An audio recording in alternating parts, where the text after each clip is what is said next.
বলা ছিল a equals to b equals 3 হলে প্রদত্ত সমীকরণের মান নির্ণয় করুন। সমীকরণ হচ্ছে a minus a inverse 1 plus b inverse 1 minus a inverse 1 inverse 1।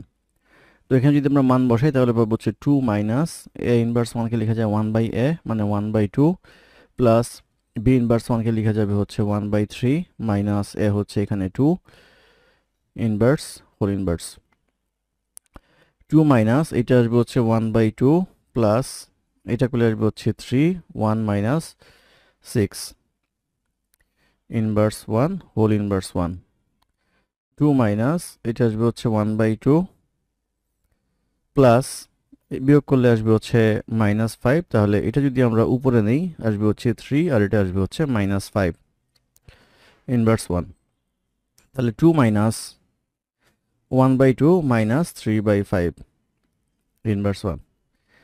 এটা করলে 2 মাইনাস এটা আসবে হচ্ছে 5 দুগুণে 10 5 মাইনাস 6